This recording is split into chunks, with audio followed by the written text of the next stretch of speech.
À 7 km au sud de Paris, il existe un endroit où l'on ne dort jamais. Une ville dans la ville.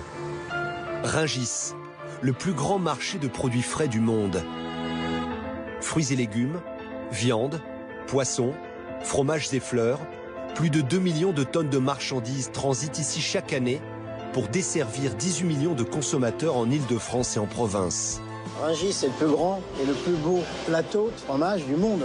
Si on vend des bijoux, on s'installe place Vendôme. Si on vend de l'alimentaire, on s'installe à Rungis.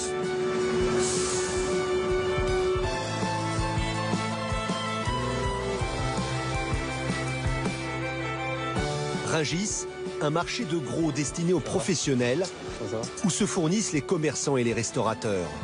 Faites-moi la place là parce qu'on doit décharger le camion les gars. C'est physique quand même, faut décharger, recharger. On se muscle comme ça. Jour et nuit, 11 000 salariés s'activent dans un rythme frénétique. Pendant 4 mois, nous avons suivi ces passionnés du marché. Ils nous ont dévoilé leur savoir-faire. Il y a certaines personnes qui vont dire que c'est trop grand parce que tout le monde est d'origine, moi toute l'année. Mais autrement à manger c'est super bon. Ils nous ont fait pénétrer dans ce monde à part où l'on négocie dur et où le franc-parler est légion. Ouais, fais un petit prix pour moi. 2,60 Ah, c'est pas cher. C'est un acteur. C'est Alain Delon là-bas.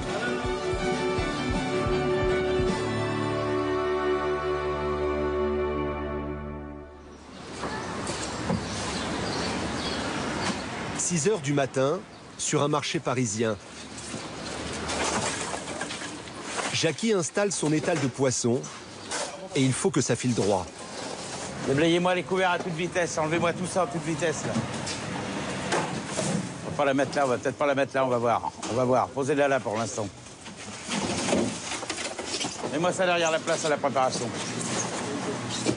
Poissons, mais aussi fruits et légumes, fromage. Ici, comme dans la majorité des marchés en Île-de-France, les produits viennent tous du même endroit, du marché de Rungis. Et c'est à la Marée que Jackie a acheté ses poissons. La Marée, c'est le premier pavillon qui ouvre ses portes à 2 heures du matin. 50 grossistes s'y affairent chaque année pour vendre 145 000 tonnes de poissons. Et Jackie connaît toutes les espèces par cœur. On n'en voit plus beaucoup, ça, c'est de l'hirondelle. C'est un très beau poisson, hein. Et c'est pêché à la ligne. Hein. Il y a l'hameçon et tout. C'est magnifique, c'est un reflet qui est, on dirait l'inox. Et en matière de fraîcheur, Jackie est intraitable. Ça, c'est du poisson de 3-4 jours. Autant d'arguments pour négocier les prix, la spécialité de Jackie. Et il vaut mieux, car la Marée est le secteur à Rungis où l'on marchande le plus. 2,40, tu me les macros, 2,40. Combien tu peux me mettre 3 balles. Non, 3 balles, on les vend bien. C'est l'article que je vends bien, sans problème. Mets-moi 2,50. 2,60. Ah, c'est pas cher. Combien tu me mets 29. Non, mais moi, 28. Non, j'en ai besoin. Oh, fais-moi pas chier. C'est ma première semaine, je veux pas promettre de l'oseille. Combien t'as vendu tes rougets, là? Et on 8 balles, et c'est pas beau. Bonjour. Cette nuit, les négociations s'avèrent difficiles. Giovanni, le fils de Jackie, vient lui prêter main forte. Tu me pousses au bordel, le vieux, là. Dis-moi. Non, mais arrête. Reste raisonnable, reste raisonnable. Ensemble, ils sont réputés pour être les négociateurs les plus redoutables du marché. Mais pas seulement. Dis-moi, Renaud, on peut les choisir? Non. C'est vendu. Fais-moi pas chier. Non. Hors de question. Non, je t'ai dit. Bon, là, t'as pris un coup de soleil, Jackie, aujourd'hui. Ah oui, j'ai pris un coup de soleil. Il a soigné des chevaux. Oh là là. Sélectionné. Choisis les plus belles. Oui. Je vais fringuer. Je vais fringuer, là. Si Renaud est si énervé, c'est parce que la coutume à Rungis, c'est d'acheter les caisses entières, sans les dépareiller. Sans écœurés, parce que je les ai triés une par une, ils sont tous écœurés. On a 3 kilos. Oh non, les moyens, là, le bar moyen, là. C'est pas désagréable d'échanger des Renaud. Non, 23, non. Faut qu'ils mettent 20 balles. Non, tu n'auras pas 20 On peut les mettre de temps en temps, une fois de temps en temps, tu peux me faire plaisir quand même. J'aurais pas t'aider. T'arrêtes pas de m'aider. J'ai pas un mouchoir, j'ai pas un mouchoir là parce qu'il va pleurer là. Il va pleurer. C'est un acteur. C'est Alain Delon là-bas. Arrête ton cinéma. Négociation terminée. C'est ça, Rungis. On peut marchander dur, mais on ne se quitte jamais fâché. Allez donc, ça baisse pas le poisson, ça baisse pas. Et si les négociations sont si tendues, c'est justement parce que les prix se sont envolés depuis 10 ans. En cause, l'inflation certes, mais aussi la raréfaction du poisson due à la surpêche. Il y a 10 ans, à Rungis, on vendait chaque jour 350 tonnes de produits de la mer. Aujourd'hui, il n'y en a plus que 80. Le poisson est devenu un produit rare et la pêche française est synonyme de luxe, comme ce merlan breton, 18 € le kilo. Quand c'était en France, ça valait 5 francs. Pour que ça soit marchand, il faudrait qu'on les paye 7 €. Que là, vous vous rendez compte? La petite mamie qui va faire son marché, on lui a déjà piqué sur sa retraite des impôts supplémentaires. Elle ne peut plus se payer un merlan comme ça. Il est 5 h du matin. Dans 1 heure, Jackie quittera la marée pour aller vendre ses poissons sur le marché. Au même moment, les livraisons de marchandises affluent à Rungis. Mais il n'y a pas que des camions. Pour accueillir encore plus de produits, Rungis s'est fait construire sa propre gare. Chaque jour, 2 trains en provenance de Perpignan acheminent 2000 tonnes de fruits et légumes. Et le responsable du déchargement, c'est Ali. Il y a toujours la petite montée d'adrénaline, parce que le moindre écart au niveau horaire, eh bien, on sait qu'il y a toute une réorganisation à refaire derrière. Donc quand on l'a à l'heure, alors là c'est vraiment un plaisir, puisqu'on sait qu'on va travailler dans les délais. Parce qu'aujourd'hui, il faut livrer de plus en plus tôt sur le marché. Vous avez les premiers clients entre 3 et 4 heures du matin. Donc il faut aller vite. Là c'est du poivron qui va passer également, poivron corne de bœuf. Là de l'oignon. Brocoli, de l'avocat, de la pêche. Donc c'est vraiment une grande variété de fruits et légumes. Ces livraisons par le train sont un bienfait écologique, car elles remplacent chaque semaine 70 camions sur la route. Le rail achemine près de la moitié des fruits et légumes vendus à Rungis. Et ce n'est pas rien, car les fruits et légumes, c'est la plus grosse activité du marché. Elle mobilise 10 pavillons. Chaque année, 1 million de tonnes passent par les mains de 300 grossistes. Frédéric est l'un d'eux. Tous les matins, il commence sa journée par un petit rituel. Il salue tous ses collègues. Ça va, chérie? Et comme tous les jours, Marco, il doit vendre 1 tonne de fruits et légumes. ça va? Et à Rungis, ils viennent de France, mais aussi du monde entier. Là, on a toute la partie fruits rouges. Là, en l'occurrence, c'est la Mare des Bois. Ça vient de Bretagne. On est en pleine production de Mare des Bois Bretagne actuellement. Sifflorette. C'est très bon. La particularité de la sifflorette, c'est qu'elle est très parfumée. Par rapport à une gariguette qui va être un peu plus acidulée. Elle vient d'où? Carpentras. Enfin, Aubignan, exactement. Donc on valorise les produits de la maison. Hein. Et après, on a tout le petit fruit rouge. Donc là, on a la framboise. Celle-ci, elle vient de Hollande. Après, on a une framboise en barquette fermée, comme celle-ci qui vient d'Espagne. Et après, on va recevoir des framboises de Toulamine, variété Toulamine, qui viennent de françaises. Et après, on a toute la gamme de petits fruits rouges avec les myrtilles, les mûres, les groseilles blanches. Puis on va recevoir encore d'autres marchandises tout à l'heure en mûres et en groseilles d'Hollande. On spécialise des petits fruits rouges toute l'année, ça veut dire que ça ne peut pas venir de France Non. Après, on fait en fonction des hémisphères, en fonction des saisons, en fonction des lieux. Alors l'hiver, quand c'est l'hiver ici, bien sûr, on tape sur l'hémisphère sud avec Argentine, Chili, mexicaine. Il y a beaucoup de production au Mexique en ce qui concerne la framboise. Si jamais on consommait que en saison, qu'est-ce qu'on aurait en hiver? Des salades, et encore, on aurait des poireaux, on aurait des pommes de terre, des carottes, on n'aurait pas grand-chose. Hein. En fruits, on n'aurait pas grand-chose, on aurait des poires qui sont ramassées en septembre, des poires pommes, poires. Et en fruits français, on n'aurait plus rien. Un peu de raisin jusqu'à fin octobre, c'est tout. Le marché serait vide. Il n'y aurait pas grand-chose, en effet. Ouais. Mais si le marché n'est pas vide, c'est aussi parce que depuis toujours, Rungis suit les modes et répond aux attentes des consommateurs. Depuis quelques années, la clientèle recherche un certain calibre de fraises. Donc, par exemple, la Mara qui est très populaire sur Paris comme la gariguette, une Mara des Bois, ce calibre-là est idéal. Hein. Par contre, une fraise qui va être trop grosse, une fraise de ce genre-là, il y a beaucoup de clients qui n'en veulent plus. Alors qu'auparavant, moi je me souviens, la fraise, plus c'était gros, plus les gens achetaient des grosses fraises. Les Français, là, ils vont se tourner peut-être vers autre chose. Il y a un produit en ce moment qui est en train de... Ah ben là, le produit français est leader. Hein. Tout ce qui vient de France est mis en avant. Tout ce qui est produit français, production française, est quand même mis en valeur et mieux vendu parce que les gens veulent manger français. C'est l'actualité. Hein. Bonjour mes chers. Il y a du français ce matin mes chers. Voilà. C'est pour ça que j'étais C'est pour ça que je viens voir. Bon Eric, tu veux un peu de fraises avant qu'il n'y en ait plus ou quoi là? Viens voir Michel. On a retrouvé le luxe là. Ah bah ça, ouais. Qu'est-ce que tu fous toi? Tu vas louper un beau produit et bon à manger, mais t'es bête ou quoi? Oh, mais non. Combien t'en veux? Elle est splendide.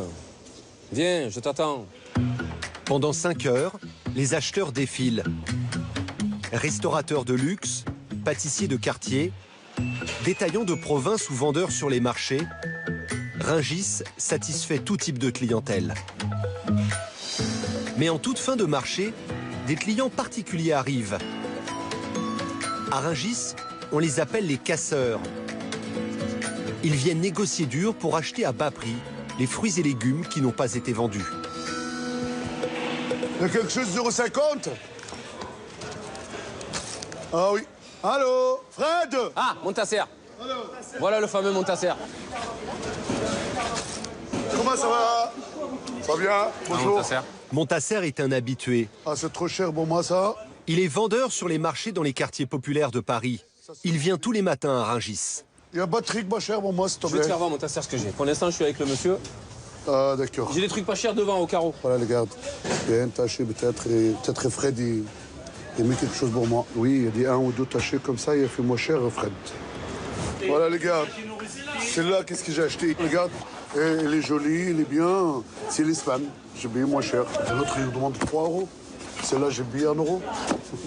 Alors, je vends à 1,50 €, 1,80 €, 1,99 €, ça débat le marché. Fred! Oh, elle est cachée pour moi aujourd'hui. Hein. Fred! Fred! Oui, Montasser, alors, regarde. C'est à la chambre là-bas. Si tu veux 2 € le kilo, tu peux. Celle-là? Oui, celui-ci, Montasser. Fred! Oui, Montasser. Fais un petit prix pour moi. Si tu veux, je te mets 1,80 le kilo. 1,80 €? Oui. Donc moi, je vends de 2 €. Comment j'ai fait, moi? Tu feras pas. Ah oui, mais... On n'en fera pas ce matin. Ah oui. Combien? Mais tu as mis quelque chose pour moi? Je te mets 1,60 si tu veux. Faut te faire plaisir. Je fais 1,50 pour moi? Non. Ah oui. Non, là, on n'ira pas. Allez dire Fred aujourd'hui. Tu seras pas d'accord, Montasser. Mais Montasser abat sa dernière carte. 66 colis, ça va? C'est bon, Montasser. Ok, merci. Devant une telle quantité commandée, Frédéric a cédé. Il laisse ses cerises à 1,50 € le kilo. Si à Rungis on brade les produits invendus, c'est aussi ici que l'on sauvegarde les produits traditionnels. Au pavillon des fromages, le gardien du temple, c'est Yves. Depuis 40 ans, il milite contre la standardisation des fromages fabriqués au lait pasteurisé. Ici, c'est un petit magasin dans un grand magasin. On travaille à 15 personnes et on vend uniquement, pratiquement uniquement, sauf qu'on ne peut plus faire autrement, du lait cru. Et principalement, l'objectif, c'est d'avoir du lait cru fermier pour maîtriser toute la chaîne de l'alimentation de la bête, la conduite, le terroir, enfin tout, et la fabrication pour que ce soit la même personne qui fasse tout. Tous les jours, Yves reçoit des fromages de petits producteurs de toute la France. Et avant de les vendre, Yves les bichonne dans sa cave d'affinage. Chaque matin, il descend les goûter pour suivre leur évolution. Donc voilà, là on arrive dans les coulisses, dans nos caves. Aujourd'hui, l'inspection commence par un comté, vieux de 24 mois. On n'est pas sur un comté d'intellectuels où il faut aller chercher des arômes particuliers. On est sur des arômes simples qui sont très intéressants. Donc voilà, une belle pâte jaune. Il est très bon. Deuxième dégustation, un comté très rare, affiné pendant 48 mois. On va l'ouvrir. Ils sont très fragiles. Hein. C'est des pièces de collection. On en a très peu dans l'année. Hein. C'est vraiment...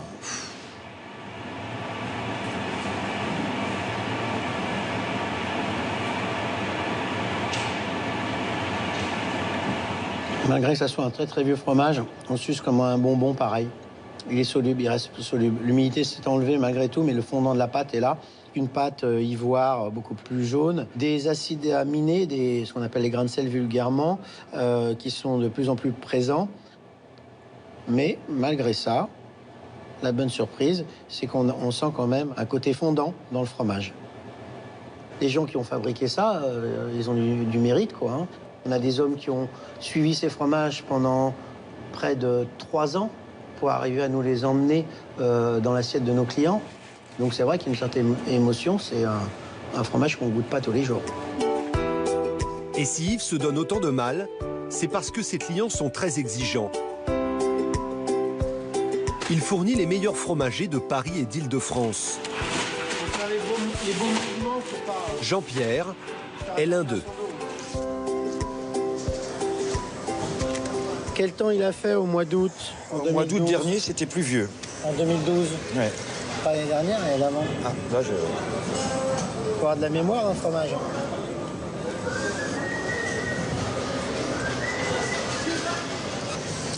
Jolie texture, Ouais. des arômes très ouverts, petite pointe d'acidité. Ouais. Légèrement déséquilibré. Légèrement déséquilibré. Par contre, la pâte, hein, La pâte est magnifique. c'est beurré, Ouais. c'est... Vas-y là. Petite pointe de sel, juste ce qu'il faut. Les saveurs sont bonnes, les arômes sont intéressants derrière. Un petit peu moins cristallisé, un peu moins d'acide aminé. Mais bien. Alors, un comme ça. Yves ne fournit pas seulement des fromagers de quartier comme Jean-Pierre. Allez, go, c'est parti. Depuis peu, il livre un client d'un genre nouveau. Bonjour Yves. Tu vas bien? Très bien et toi? Ouais. Super. Bon, allez, on va regarder les chèvres alors. Olivier vend des fromages sur Internet. Il a mis au point un concept original. Une box de fromage au lait cru qu'il expédie chaque mois à 500 abonnés. Et c'est naturellement chez Yves qu'il vient faire sa sélection. Donc. Regarde, tu peux avoir ça. Ça, c'est vraiment intéressant. Ces petits cabécous de chèvre. Ça présente bien, c'est bien crémeux. C'est pas un gros format. Chèvre bio. D'accord. C'est fait dans le Tarn. Chaque mois, Olivier passe une matinée avec Yves. Il doit choisir 4 fromages différents et prête toujours une oreille attentive aux conseils de son aîné. Depuis plus d'une vingtaine d'années que je fais ce métier-là. Je travaillais avec la petite distribution, la moyenne distribution, la grande distribution. On a tout arrêté parce qu'on parle français, ils parlent chinois, on n'arrive pas à se comprendre. Mais là, on a trouvé un interlocuteur qui comprend tout à fait, qui s'est adapté aussi à ce que nous, on veut faire passer aussi comme message. Et le message qu'Yves veut faire passer, c'est respecter les saisons, parce que les fromages sont meilleurs et produits en abondance. Un moment où Yves a beaucoup de stock à écouler. Idéal pour Olivier, qui recherche à la fois la qualité et la quantité. Chaque mois, il a besoin de 400 kilos de fromage. Entre le fromager de Rungis et le fromager d'Internet, c'est un échange gagnant-gagnant. Il est très typé, on sent vraiment le lait de brebis. C'est un fromage très original. Donc c'est très rare qu'on fasse des tomates de brebis comme ça, de ce type. C'est aussi important pour éduquer un peu les clients. Donc ça peut être quelque chose qui fait vraiment du sens dans notre logique. Moi j'aime beaucoup. Hein. Bon, là, en ce moment, il y en a, donc on est dans la bonne période. Donc là, on ne se pose pas la question. Là, c'est OK, c'est validé. Le lendemain, Olivier vient récupérer sa commande. Là, c'est parti. On est parti pour la découpe. Rien ne le prédestinait à vendre des fromages. Il avait choisi une toute autre voie. Donc quand j'ai fait mon école de commerce, c'est vrai qu'on est tous prédisposés à faire des métiers, soit dans le marketing, soit dans la finance. Et c'est vrai que je ne m'imaginais vraiment pas pouvoir être un jour un vrai fromager qui va récupérer ses produits, qui va les préparer pour des clients. C'est vraiment pas des choses que les professeurs ou même les élèves entre nous, en fait, c'est pas des avenirs qu'on discute entre nous. Aujourd'hui, Olivier doit préparer 480 box avec l'aide de son ami Victor. Voilà, maintenant on change de costume. Terminé, c'est Olivier le fromager. Alors, c'est agréable, on sent bien les arômes remonter. Ça donne envie, je pense que les gens vont se régaler. Alors là, c'est vraiment un travail à la chaîne, puisqu'en fait, on Chaque mini-geste, on le refait 500 fois. Ça fait beaucoup de boulot, c'est crevant, mais au moins, en fait, ça fait du bien également de toucher le produit, de le comprendre, de manipuler. On se sent vraiment fromager. Enfin, on se sent nouveau fromager, voilà. On prend un fromage de chaque. Comme par miracle, ça rentre parfaitement. 2 petits gels réfrigérants. Un système bien hermétique qui garantit la conservation des fromages au lait cru jusqu'à destination. Chaque abonné recevra sa box par la poste dans 48 heures. Prix du colis, 29 €. Depuis sa création en 1969, Rungis a toujours cherché à innover et à être à la pointe des nouvelles tendances, notamment pour séduire les chefs cuisiniers. C'est sur ces étals qu'est née la mode des mini-légumes et des fleurs comestibles que l'on trouve dans de nombreux restaurants. Et c'est à l'écart du marché, au fond de cet entrepôt, que l'on teste les produits qui vont faire mouche auprès des restaurateurs. Celui qui les déniche, c'est Jean-Michel. Et voici sa dernière trouvaille. Ouais, les feuilles d'automne, c'est une feuille de fromage. En fait, on appelle ça la feuille d'automne. Parce que ce sont les couleurs de l'automne et qu'une feuille morte, en général, c'est l'automne. Voilà. Il y a eu à peu près 1 an et demi de travail dessus avant d'arriver à ce résultat. C'est super fin.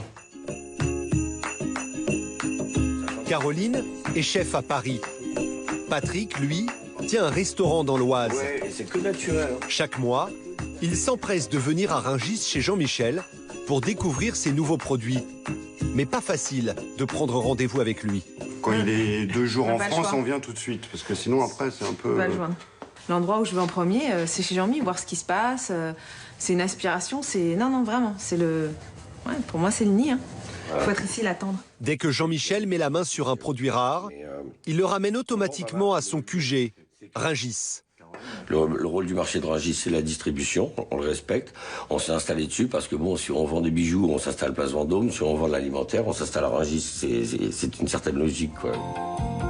Sa notoriété, Jean-Michel l'a connu il y a 10 ans grâce à l'invention d'un produit qui a fait fureur dans les restaurants du monde entier, la crème de vinaigre balsamique, qui sert à décorer les assiettes. Jean-Michel en vend 15 000 bouteilles par mois. Et il ne s'arrête jamais. Il a encore déniché des produits prometteurs. Ils ne sont pas encore commercialisés. Caroline et Patrick vont les découvrir en exclusivité. Ça, c'est de l'huile d'olive encapsulée. Donc c'est de l'huile d'olive avec des algues. On peut très bien utiliser l'huile d'olive sur un carpaccio. Parce que là, c'est beaucoup plus facile à consommer. Et au niveau présentation, c'est quand même beaucoup plus joli. Très souvent, entre nous, on voit des carpaccios qui sont dans des piscines d'huile d'olive médiocre, alors que là, on a un bon produit qui est capable d'être dosé aussi au niveau diététique.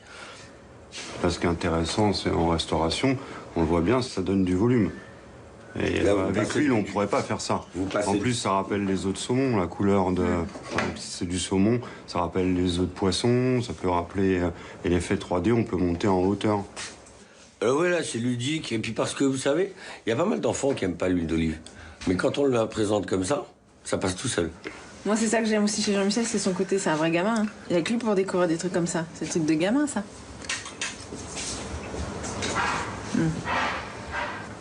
Quand ça éclate en bouche, c'est top. Bon, maintenant, quand même, on va goûter quelque chose que je veux te faire goûter depuis longtemps. Parce que ça, c'est un bébé sur lequel je travaille depuis 14 ans. J'ai même vendu un appartement pour financer le projet. Pour sortir mes petits bébés. Et ces petits bébés, ce sont des mousses de fruits prêtes à l'emploi. Avec du fruit, encore du fruit, et du fruit, et un peu de soja. Donc on est dans du végétal. C'est très aérien, et on sent très très... On est vraiment là.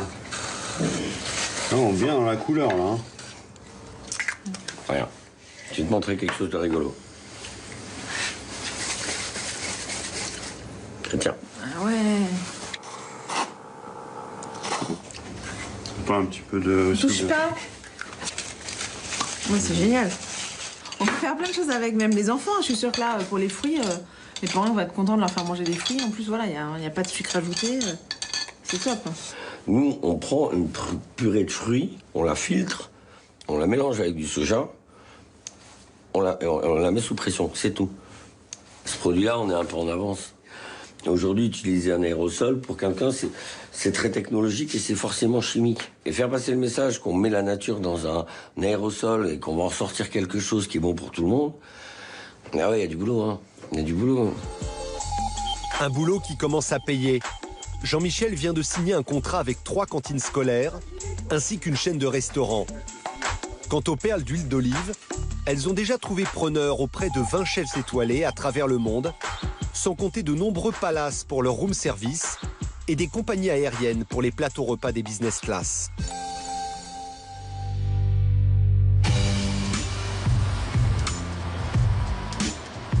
Pendant ce temps-là, sur le marché, certains fruits sont mis de côté. Des fruits qui ont droit à un traitement de faveur avant d'être mis en vente. Faites-moi la place là parce qu'on doit décharger le camion les gars. Allez, merci. On va descendre directement. Hein. Et que José attend tous les matins avec impatience. Des bananes. Voilà. Les bananes, vous voyez, elles arrivent. Elles sont toutes vertes, elles sont très dures. Voilà, elles sont saines. Il faut qu'on regarde le produit avant de lancer le processus de mûrissement. En effet, les bananes poussent sous les tropiques et sont exportées encore vertes pour ne pas pourrir pendant le transport. Pour les rendre consommables, il faut donc les faire mûrir. La recette, les entreposer pendant 3 jours dans des chambres ventilées à 18 degrés. Mais ce n'est pas tout. On va mettre de l'éthylène dans la chambre. L'éthylène est un gaz inodore et sans danger du tout qui permet de faire la réaction chimique pour que la banane prenne la couleur jaune. C'est l'amidon qui se transforme en sucre et ensuite, en la laissant 4-5 jours supplémentaires, elle va mûrir à l'intérieur et elle sera jaune et mûre à l'intérieur et elle sera bonne à consommer. Des mûrisseries comme celle de José, il y en a une dizaine à Rungis. Elles s'adaptent à la demande des clients qui doivent pouvoir choisir le stade de maturité des bananes. C'est un peu à la carte. Par exemple, vous voyez, on a 2, 3, 4, 5, 6. Le numéro correspond à une couleur à peu près. Donc les clients nous disent, voilà, je veux 30 bananes, colo 4. Colo 4, c'est 4, et donc c'est à peu près l'échelle de maturité qu'on a. Voilà. Alors souvent, l'hiver, on vend plus des bananes colo 4 et 5. Et quand il fait chaud, comme actuellement, on vend plus des bananes colo 3. Parce que ça va plus vite à mûrir. Vous voyez, la banane est le seul produit, je dirais, qu'on doit transformer pour le vendre. Déjà, pour vendre des bananes, il faut des investissements importants. Et de plus, eh bien, écoutez, il faut anticiper ses ventes une semaine à l'avance. Il faut prévoir les quantités en amont pour l'approvisionnement et en aval, savoir ce qu'on va vendre. Quand vous faites de la banane, vous y pensez jour et nuit, je dirais. Voilà, c'est un... Vous savez, nous, les mûrisseurs de bananes, c'est notre deuxième femme, c'est les bananes. Ou peut-être c'est la première, je ne sais pas. Ça dépend lesquelles. Voilà. Et cela fait 40 ans que José fait ce métier. Mais il ne se contente pas de faire mûrir ses bananes. Il se charge aussi de les vendre. Voilà, vous avez 3 cartons de bananes à des stades différents de maturité. Voilà. Donc je dirais que là, on a à peu près une maturité 3, 4 et 5 comme on a vu sur l'échelle. Et quand la maturité est trop avancée, cela intéresse des clients bien connus, les casseurs. Celles-ci sont très mûres, oui. C'est à la limite du hors-jeu pour moi. Mais vous les vendez? Oui, je les vends quand même. Ça, pour vendre aujourd'hui, ça va. Ils l'achètent ce matin et ils vendent dans la journée. C'est moins cher? Un peu moins cher, oui. Denis cède ses bananes à 80 centimes le kilo au lieu d'1 euro. Une occasion que ne veut pas laisser passer la star des casseurs. Denis, Comme tous les matins, Montasser cherche à faire des affaires. Celui-là, elle était moins cher parce qu'il ne restait pas beaucoup. Au maximum 1 ou 2 jours. Celui-là, avec les chaleurs, il restait pas beaucoup. C'est pour ça qu'ils vendent moins cher aujourd'hui. Je vais voir, peut-être que je prends une vingtaine, comme ça. Toi, après, je vais chercher une autre palette en bas. Faire la même chose si tu veux. Ok. Ça marche? Ok. Marche. Une fois de plus, Montasser a réussi à casser les prix. Il a obtenu 60 centimes le kilo de bananes.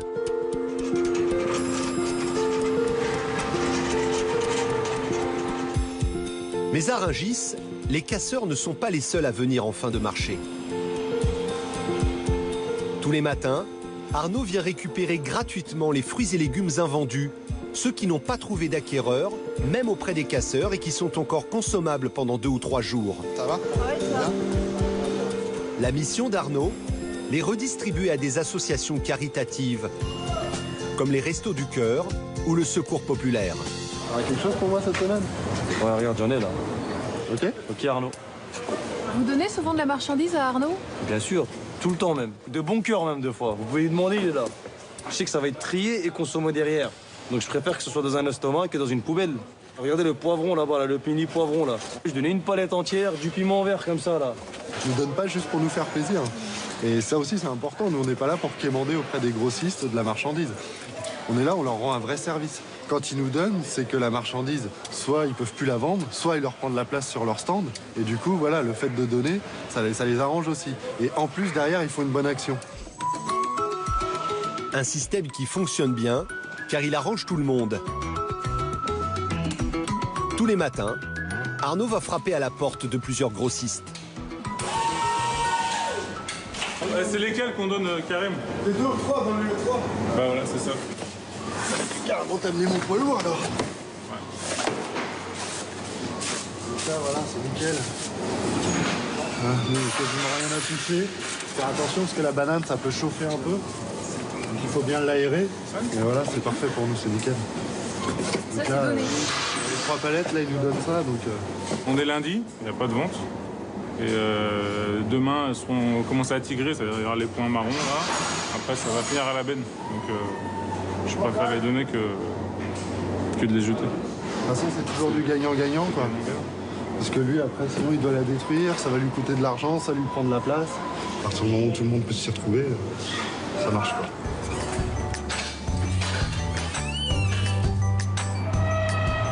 En effet, à Rungis, jeter de la nourriture a un coût. Les grossistes doivent payer une taxe de destruction qui s'élève à 50 € la tonne. Mais avant de distribuer ces fruits et légumes aux associations caritatives, il faut les trier minutieusement car ils ont des défauts. Notre travail, ça va être de reprendre produit par produit, de tout trier manuellement pour voir ce qui peut être encore redistribué ou ce qui peut définitivement pas être distribué et jeté. Donc voilà, on a reçu de la mangue, en ce moment on reçoit beaucoup de mangue. Donc on va voir que sur un colis, vous en avez qui sont quand même bien marqués, déjà trop mûrs. Et à côté de ça, on en voit encore qui peuvent parfaitement être distribués. Donc il va falloir tout reprendre un par un. Là, on a un petit peu de salade, donc de la petite salade qui a été triée. On voit que le produit, une fois qu'il est trié, voilà, il est parfaitement consommable. Il faut imaginer qu'il y avait quelques feuilles qui étaient un petit peu plus flappy sur le dessus, donc on a enlevé toutes les feuilles et du coup, au final, on a un produit qui est pas mal. L'abricot, une fois qu'il est trié, ça reste pas mal. Le problème, c'est que voilà, il va être un petit peu branché, c'est-à-dire qu'il va y avoir quelques marques dessus. Mais en fait, l'abricot, il est encore ferme. Alors, on est aussi content de distribuer des produits comme ça, qui sont assez chers, et voilà, qu'on va pouvoir distribuer au réseau d'aide alimentaire. Ils vont avoir leurs abricots demain matin sur leurs étals. Et ça, voilà, c'est sympa. Ce sont des travailleurs en insertion qui se chargent du tri, sous l'œil attentif d'Arnaud. C'est un peu trop mou, si c'est trop marqué, t'hésites pas à jeter parce que sinon, tu vas pas nous les garder. Ça, c'est nickel. Tu vois, il y en a qui s'en donnent pas. Ça, c'est parfait. C'est ce que tu as trié, ça? Oui. Ça, c'est nickel. Oui, c'est bon. Très bien. Ok, ça marche. Les gens qui travaillent sur le chantier d'insertion, on les forme au métier de la logistique, préparateur de commandes, chauffeur-livreur, manutentionnaire polyvalent. C'est des métiers qui sont recherchés aussi sur le marché de Rungis. Donc on peut aussi former des gens pour derrière qu'ils puissent continuer leur carrière sur Rungis. Donc voilà. Voilà, comme ceci, pas beaucoup de tâches, mais et au niveau de texture aussi, c'est un peu ferme. Celle-là aussi, elle est très belle. On peut garder encore 2 jours. Il faut imaginer que tout ça, ça aurait dû partir à la poubelle, quoi. Pour vous donner une idée de volume, sur l'année 2013, on a valorisé 330 tonnes de fruits et légumes. Ces 330 tonnes qui ont été redistribuées auprès des associations d'aide alimentaire et qui auraient dû partir à la poubelle si le chantier d'insertion ne l'avait pas trié. 330 tonnes, c'est une goutte d'eau comparée aux 80 000 tonnes de fruits et légumes jetés chaque année, alors qu'ils sont encore consommables. Mais c'est autant de gaspillage évité. Une initiative que Rungis souhaite développer à l'avenir pour d'autres produits, comme le poisson. À 30 km au sud de Rungis, Mandres-les-Roses dans le Val-de-Marne. Une commune qui porte bien son nom car il y a 20 ans ici, 200 exploitants cultivaient des roses qu'ils vendaient ensuite à Rungis. Aujourd'hui, en raison des coûts de production trop élevés, il ne reste plus que 2 producteurs, dont Philippe. Sa spécialité, les variétés anciennes et parfumées. On récolte tous les jours au niveau des rosiers. Sinon, après, la rose serait un peu trop épanouie pour la commercialiser sur Rungis. Donc, il faut avoir l'œil.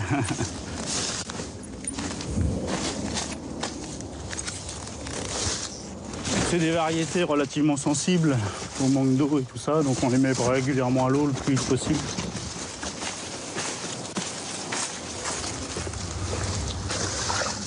Et après la coupe, c'est Karine, la femme de Philippe, qui prend le relais. On trie par variété. Donc maintenant, je les mets tête à tête pour former une botte de 10. Mais il faut que ça soit régulier.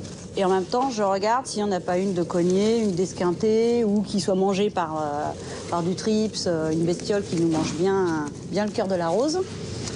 Quand je bottelle, je sais ce que j'ai bottelé, en fin de compte, je sais la qualité que j'ai mis. Et je les ai toutes regardées une par une. Donc je sais que normalement, elles ne doivent pas avoir de défaut. Un travail minutieux et harassant.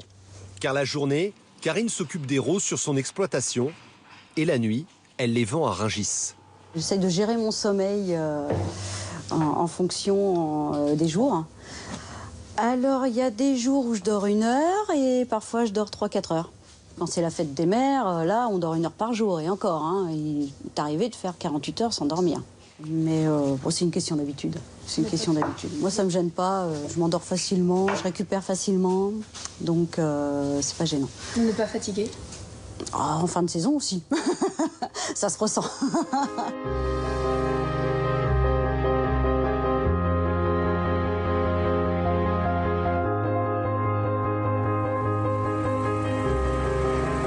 Quatre nuits par semaine, Karine vient vendre sa production au pavillon des fleurs de Rungis, qui regroupe aussi bien des petits producteurs comme elle que des grossistes.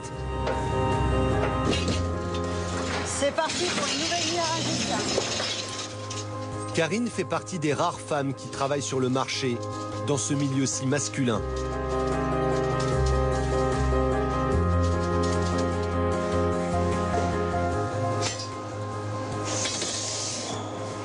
C'est physique quand même. Il faut décharger, recharger, on manipule des seaux, il y a du poids. Bon, on se muscle comme ça. Karine ne gagne que le SMIC, tant les coûts de production de ces roses sont élevés. C'est pour cette raison que les producteurs de fleurs en Île-de-France ont cessé leur activité et ont déserté Rungis. Il y a 10 ans, ils étaient encore 50 sur le marché. Aujourd'hui, ils ne sont plus que 10, perdus au milieu des autres grossistes. Karine parvient malgré tout à résister, car elle mise sur l'excellence avec ses roses aux multiples parfums et de toutes les couleurs. Alors, dans les variétés, vous avez de la Grusse, Mamie Blue, la Piaget en rose pâle, la O'Hara, Chartreuse de Parme, font partie des plus parfumées, et Papa Meillan, qui elle, c'est extra au niveau parfum. Les clients de Karine sont exigeants. Ce sont des spécialistes de l'art floral et des fleuristes haut de gamme. Ils ne veulent que de la fleur française. C'est une merveille, hein. Vous avez vraiment des fleurs qui sont produites, voilà, c'est pas poussé à la lumière artificielle, à la chaleur artificielle. Donc au moins vous avez des belles choses. Voilà, le parfum des roses c'est important et de plus en plus on a des personnes qui sont sensibles à ça. Puis dès lors que vous annoncez que ça vient de Paris, nous maintenant on en est arrivé à mettre des étiquettes en mettant la commune, le nombre de kilomètres qui nous séparent de ces productions-là. Bon, ben, on a énormément de personnes qui vont sur ce genre de produit. Dommage qu'on ne peut pas capter le parfum. Et donc sur Rungis, selon vous, il y a combien de pourcentage de fleurs françaises? Oh, il y a 10%. 10% et 90% c'est de la fleur hollandaise ou d'Équateur, enfin qui vient de l'étranger, quoi. Le pays qui règne en maître sur les fleurs, c'est la Hollande. Premier producteur mondial, véritable plaque tournante du commerce international. Chaque jour, 20 millions de fleurs transitent par les Pays-Bas. À Rungis, la majorité des grossistes vend essentiellement de la fleur étrangère, comme Christophe. Et l'ambiance n'est pas à la fête. Est-ce que vous avez des fleurs françaises? On va les chercher, oui. On a encore un petit peu d'hortensia qui viennent de France, ici. Et on a des mufliers aussi, qui viennent donc du Midi. Hein. Et à part ça, tout le reste vient Hollande, majoritairement. Hein. C'est la production intense, on va dire. Hein. C'est des grandes serres qui font plusieurs hectares. C'est que des grosses structures. Il n'y a pas de petites structures comme nous on a en France ou on a encore en France. Des petites structures de 2-3 hectares maximum en France. Hein. En Hollande, c'est 10-15 hectares. Hein. C'est vraiment que de la grande serre, la grande production. Alors là, c'est démentiel, quoi. En apparence, ces fleurs sont belles, mais leur tenue en vase laisse à désirer. Parfois, elles se fanent avant même de s'ouvrir. À Rungis, les fleurs hollandaises sont vendues entre 10 et 12 euros les 20 tiges. Un peu moins cher que les roses de Karine, qu'elle vend 15 euros. Mais sur le marché, il y a encore moins cher, les fleurs africaines à 7 euros. Mais là encore, les Hollandais ne sont pas loin. Les Hollandais sont partout. Ils achètent des productions complètes et ils font produire sur place. La rose, elle voyage énormément. Hein. Quand on pense qu'elle est produite là-bas au Kenya ou en Tanzanie ou où on veut, et que ça remonte en Hollande pour repartir après, être redistribué dans toute l'Europe. C'est ça qui est étonnant. En très peu de temps. En très peu de temps. Ah, la Hollande, c'est vraiment une plaque tournante où c'est... ils commandent tout, ils dirigent tout se passe là-haut. Et si les Hollandais ont pu envahir le marché, c'est parce qu'ils maîtrisent tous les maillons de la chaîne. De la culture des fleurs à leur livraison clé en main chez les fleuristes. Ils se font livrer directement en boutique par les Hollandais. La Hollande a les clés de leur magasin. Ils leur déposent directement dans les boutiques. Pourquoi se fatiguer à venir à Rungis en fin de compte? Et le pavillon des fleurs à Rungis, dans quelques années, vous le voyez comment? Très vide. Inexorablement, les petits producteurs et les grossistes désertent le marché. Il y a 10 ans, ils étaient en tout 250. Aujourd'hui, ils ne sont plus que 140. Le pavillon des fleurs traverse une crise sans précédent.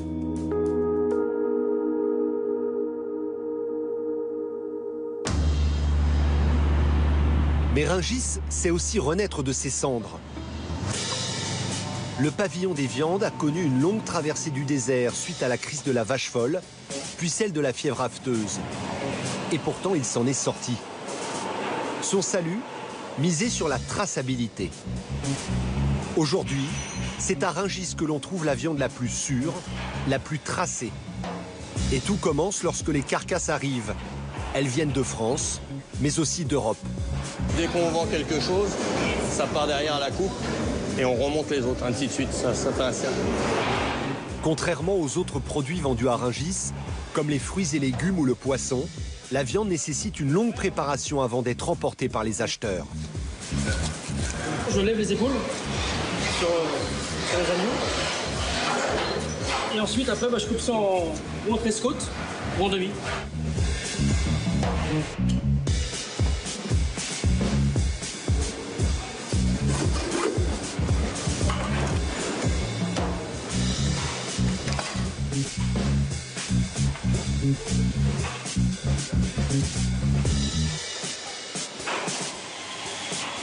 Christophe est le grand spécialiste de la viande de veau. Et comme toutes les carcasses sur le marché, elles sont bardées d'étiquettes. On a un numéro d'arrivage, on a le numéro de la bouche de l'animal, né, élevé, abattu en France, le numéro d'abattoir et le numéro d'agrément de l'abattoir. Et la pesée. Et comme ça, après, nous, pour faire la facture, on s'en sert pour le scanner. On sait forcément d'où vient une bête? Oui, on peut. On peut retrouver jusqu'à où il est, ce qu'il a mangé, ce qu'il a fait, on sait tout. C'est ça qui est bien. Le moindre morceau, même si on vend la moitié d'un veau, comme on reprend à chaque fois son numéro, on sait exactement d'où il vient et où il est parti. Si les clients sont exigeants sur la traçabilité, ils le sont aussi pour la qualité. Louis vient ici toutes les nuits acheter du veau pour l'un des meilleurs bouchers de Paris. C'est bien clair en plus. Ouais. Ça va au petit dos là. Ok, ça marche. Qu'est-ce que vous regardez, monsieur, comme ça là? Son état d'engraissement, sa couleur, ça va être un bon petit veau ça. Un veau de lait, avec un peu grassouillé. Voilà. Avec son veau clair et grassouillet, Louis a trouvé la viande qui convient à sa clientèle. Viande grasse ou viande maigre, les grossistes de Rungis se doivent de proposer les deux pour convenir à tous les types de clients. Sur le marché, Olivier est l'un des spécialistes du bœuf. C'est une bonne limousine, qui a de la forme, qui a des cuisses bien bombées, qui a un faux filet qui est épais, un garum sec qui ressort. Et maintenant, ça c'est une bonne bête. Vous voyez la différence? La cuisse est plus plate, le faux filet est plus creux, et il y a beaucoup plus de plat. Donc sur pied, t'es beaucoup moins belle celle-là que celle qui est là. Ou même celle-là en comparaison, regardez un peu. On va vous mettre à côté l'un de l'autre. Voilà. Regardez la différence. Vous en avez une très belle, une moyennement belle, et une pas trop belle. Et ce qui se voit à l'extérieur se confirme à l'intérieur. Il suffit de caresser, vous sentez le grain de la viande. Et vous sentez si elle est juteuse ou pas. Regardez, vous passez votre main, il y a un petit liquide qui sort. Voilà. Alors que ça, vous le faites là, il n'y en a pas. Donc celle-là est plus sèche à manger. Là, il n'y a pas de gras du tout. Et le gras, c'est ce qui donne la saveur et la tendreté à la cuisson. Donc, un petit persil comme ça, quand il va fondre, ça va fondre à la poêle, ça va être très bon à manger. Il y a certaines personnes qui vont dire que c'est trop gras, parce que tout le monde est au régime, moi toute l'année. Mais autrement, à manger, c'est super bon. Voilà. La clientèle aime plutôt cette viande-là que cette viande-là. Parce qu'elle est habituée, faut pas de gras, faut pas de tout ci, faut pas de tout ça. Et beaucoup de gens mangent avec la moutarde, la sauce, font que ça de rajouter. Mais les vrais connaisseurs, comme ça, avec du sel, du poivre, ça suffit largement.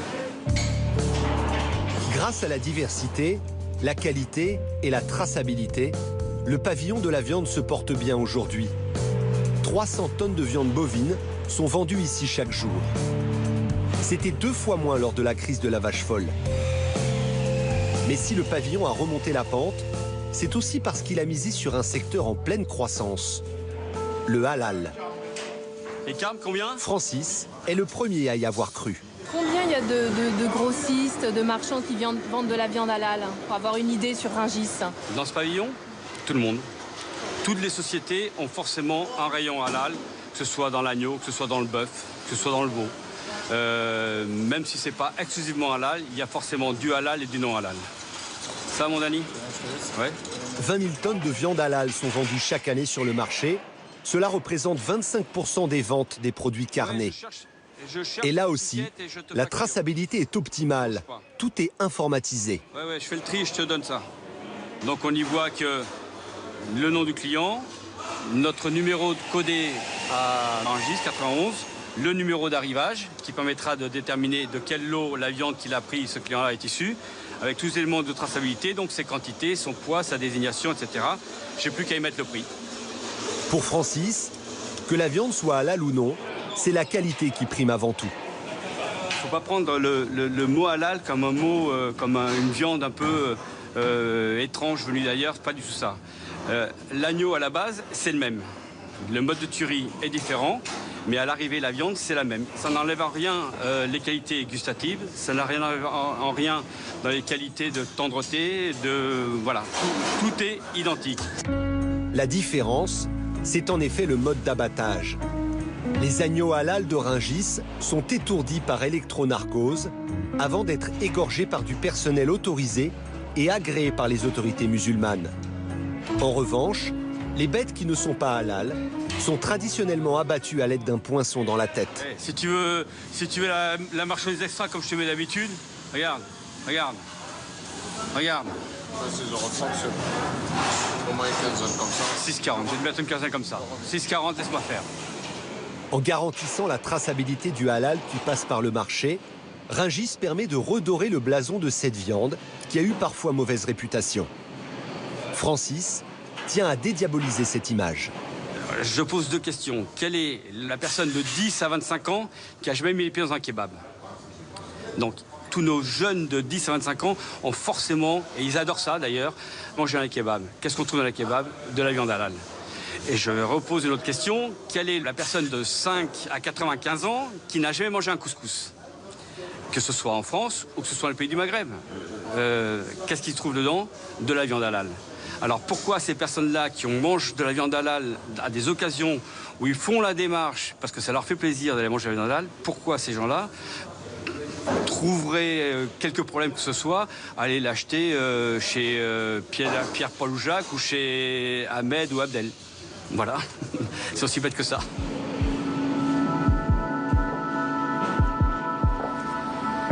Confessions religieuses différentes, petits ou gros budgets, produits standards ou d'exception, tradition ou modernité, c'est ça Rungis. Un marché où l'on vend de tout, pour tout le monde. Pour poursuivre sa vocation, Rungis va construire ici un pavillon entièrement dédié à un secteur dont les ventes ont augmenté de 20% ces dernières années, le bio. Jusqu'à présent, les produits bio étaient dispersés dans tous les pavillons, mais d'ici un an, ils seront rassemblés pour attirer encore plus de clients. Rungis vient de trouver un nouvel Eldorado.